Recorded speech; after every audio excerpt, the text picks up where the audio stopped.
Saviez-vous qu'il est possible de suivre une formation universitaire tout en résidant en dehors de Tahiti? Le numérique, ça sert aussi à ça. Cette semaine, dans Métafénois, on parle de campus connecté. C'est parti!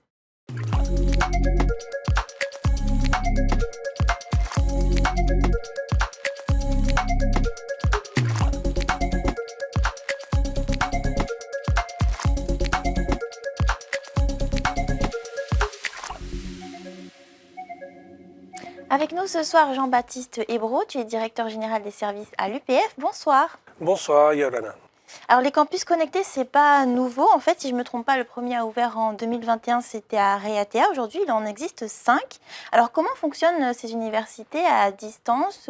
Quelle est la technologie? Alors, il y en existe 4 et un cinquième va ouvrir ses portes incessamment sous peu dans le mois d'octobre, à Tubuai, aux Australes.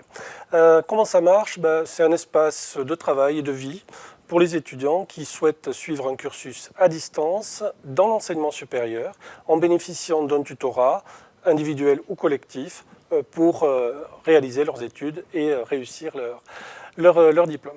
Ok, alors les professeurs sont basés ici à l'UPF, c'est ça? Alors, les professeurs sont basés ici à l'UPF. Il peut s'agir également de formations qui sont dispensées en dehors de l'UPF, par d'autres établissements, le CNED par exemple, le Centre national d'études à distance, qui propose des formations de BTS pour des formations de BTS qui ne sont pas dispensées ici en Polynésie.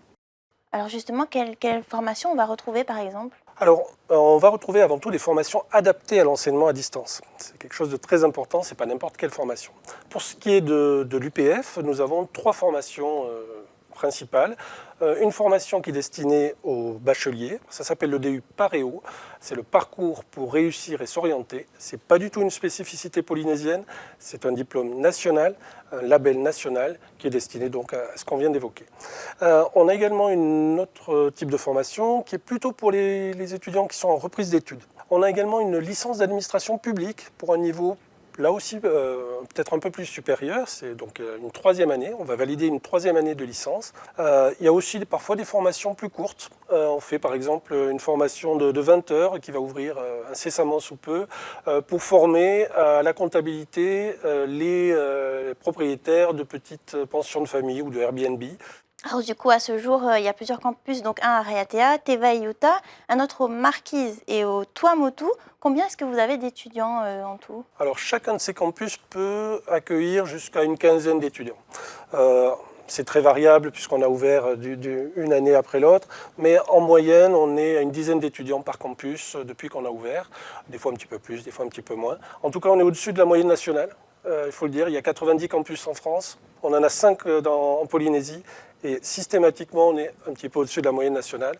Et voilà, ces étudiants réussissent aussi bien, parfois mieux même, que les étudiants qui suivent les formations équivalentes sur site à Tahiti.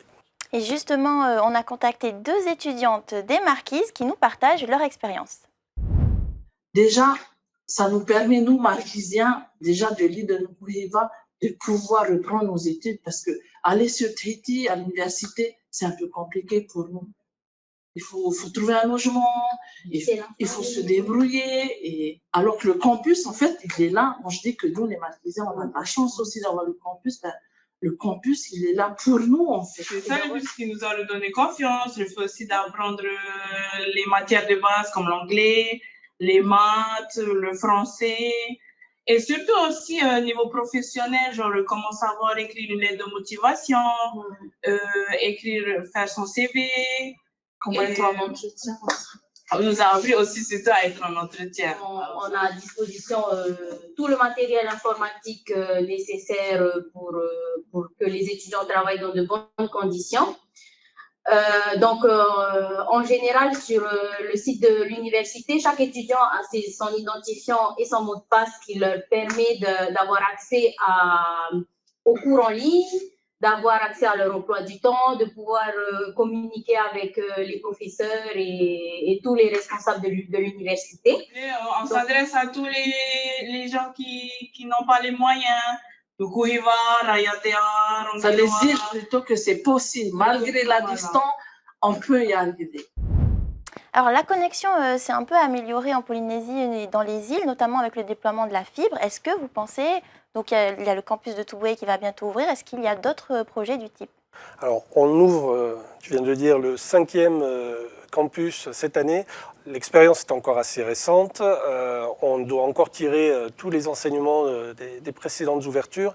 Et à ce stade, on n'envisage pas de nouvelles ouvertures. La première question que l'on se pose, c'est celle de la pérennité de ce dispositif.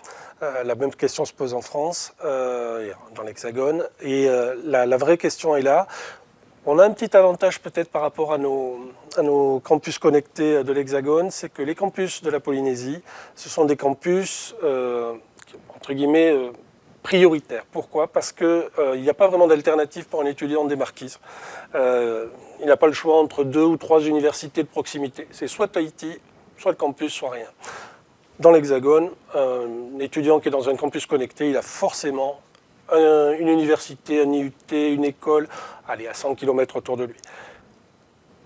Le financement et les subventions de l'État ont quelques chances de perdurer grâce à cette spécificité. En tout cas, on l'espère, et c'est des recommandations qui ont été faites dans des rapports officiels qui ont évalué l'impact des archipels. On espère aussi que ça va durer. Écoute, merci pour tes réponses. Et avant de se quitter, on va faire un petit tour du côté de l'actualité technologique à l'international. Vous rêviez d'avoir de vraies conversations avec ChatGPT? OpenAI va rendre cela possible. L'entreprise lance un mode vocal avancé.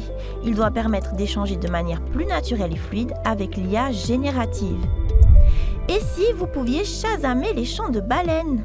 Un modèle d'intelligence artificielle mis au point par Google permet d'identifier 8 espèces de baleines à partir des sons qu'elles émettent. Un Shazam qui a un intérêt scientifique. L'étude des chants des baleines a permis aux chercheurs d'analyser l'impact du réchauffement climatique sur ces mammifères marins. Enfin, aux États-Unis, dans l'État du Texas, une centaine de maisons ont été construites grâce à une imprimante 3D de 4,50 m de haut et 14 mètres de large. Tout un quartier a ainsi vu le jour. Il s'agit de la plus grande communauté résidentielle imprimée en 3D au monde. Merci à tous d'avoir suivi ce numéro de Métafénois consacré au campus connecté. On se retrouve la semaine prochaine sans faute. En attendant, restez connectés.